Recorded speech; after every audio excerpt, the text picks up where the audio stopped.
Russia Ukraine war लगभग 3 साल से अधिक समय से चल रहा है।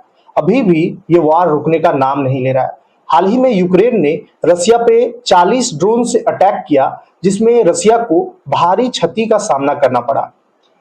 इसके जवाब में रूस ने 400 से अधिक ड्रोन से यूक्रेन पे हमला किया और यूक्रेन के कीव शहर को बर्बाद कर दिया। यह हमला रूसी राष्ट्रपति व्लादिमीर पुतिन ने डोनाल्ड ट्रंप से बात करने के बाद की थी। जब दोनों राष्ट्रपति आपस में बात कर रहे थे तो पुतिन ने 75 मिनट के बातचीत में यह कहा था कि हम बदला जरूर लेंगे, यूक्रेन को इसका भारी नुकसान चुकाना पड़ेगा। इन हमलों में यूक्रेन के 4 लोगों का मौत हो गया और 50 से अधिक लोग घायल हो गए। रूस के हमले के बीच यूक्रेन के सभी क्षेत्रों में हवाई हमले की चेतावनी जारी कर दिया गया है। यूक्रेनी मीडिया के अनुसार यूक्रेन में रूस के ड्रोन हमले से कई रिहायशी इलाकों में आग लग गई है। इस हमले में कई इमारतें, स्कूल, कॉलेजेस, पेट्रोल पंप और कई रिहायशी इलाकों में नुकसान पहुंचाया गया है। रूस और यूक्रेन के बीच दूसरे दौर का शांति वार्ता मात्र 1 घंटे में खत्म हो गया था।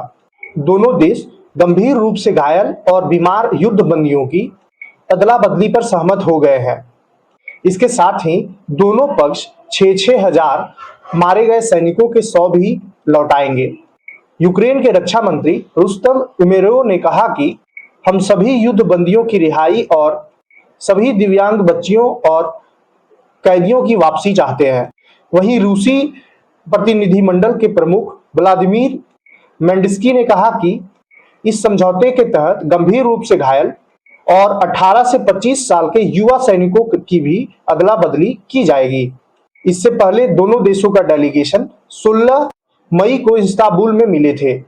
तब भी दोनों के बीच 2 घंटे की बातचीत हुई थी। फरवरी 2022 रूस के राष्ट्रपति व्लादिमीर पुतिन के हमले का ऐलान करते ही यूक्रेन में रूसी टैंक धड़धड़ाते हुए घुसने लगे। तब के अमेरिकी राष्ट्रपति जो बाइडेन बोले, पुतिन से बातचीत का कोई प्लान नहीं है, उन्होंने पूरी दुनिया को खतरे में डाल दिया है। रूस को यूक्रेन पर हमले की गंभीर कीमत चुकानी होगी। फरवरी 2025 अमेरिका के राष्ट्रपति डोनाल्ड ट्रंप ने रूस के राष्ट्रपति व्लादिमीर पुतिन से 90 मिनट तक बातचीत की। इसके बाद सऊदी अरब में यूक्रेन युद्ध को लेकर रूस और अमेरिका के बीच हाई लेवल मीटिंग हुई। इसमें यूक्रेन को नहीं रखा गया। ट्रंप ने पुतिन की तारीफ की और यूक्रेन के राष्ट्रपति वोलोदिमीर जेलेंस्की को तानाशाह कह दिया। मई 2025 रूस और यूक्रेन के बीच चल रहे युद्ध की समाप्ति के लिए शांति बातचीत 2025 में तेज हुई, खासकर अमेरिकी राष्ट्रपति डोनाल्ड ट्रंप के पहल के बाद। हाल ही के दिनों में कैदी अदला बदली हुई है, लेकिन क्षेत्रीय नियंत्रण और सुरक्षा गारंटी पर मतभेद बने हुए हैं। आपको मालूम होगा कि जब से अमेरिकी प्रेसिडेंट डोनाल्ड ट्रंप बने हैं, तब से और उससे पहले जब वो चुनाव के प्रचार कर रहे थे, उस टाइम से उन्होंने अमेरिका में भर भर के प्रचार किया था कि जैसे ही प्रेसिडेंट हम बनेंगे वैसे ही यूक्रेन और रसिया का वार रुकवा देंगे। अब जब वो प्रेसिडेंट बन गए, बनते ही वो अपना पहल स्टार्ट कर दिए। पहले बातचीत किए वोलोदिमीर जेलेंस्की से, वो बातचीत पूरा मीडिया में वायरल हुआ और वायरल इस कदर हुआ कि दोनों के बीच में बहसबाजी मीडिया के सामने होने लगा। फिर बात होता है रूस के प्रेसिडेंट व्लादिमीर पुतिन से।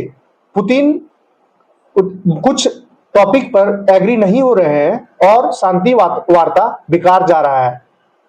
इसी बीच यूक्रेन ने रसिया पर हमला कर दिया। हमला करते ही रूस का 40 से अधिक जगहों पर बम विस्फोट हुआ, जिस वजह से काफी नुकसान का सामना करना पड़ा। ये नुकसान इस कदर हुआ कि अमेरिकी राष्ट्रपति डोनाल्ड ट्रंप और रसिया के प्रेसिडेंट व्लादिमीर पुतिन का फोन पे बातचीत हुआ और उस बातचीत में पुतिन ने कहा कि इसका बदला हम लेकर रहेंगे और ये सोशल मीडिया पोस्ट के जरिए जानकारी अमेरिका ने दिया है।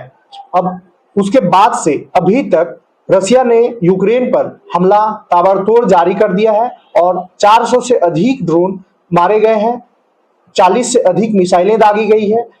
लोगों की और जान माल की क्षति, इंफ्रास्ट्रक्चर की क्षति काफी हुआ है।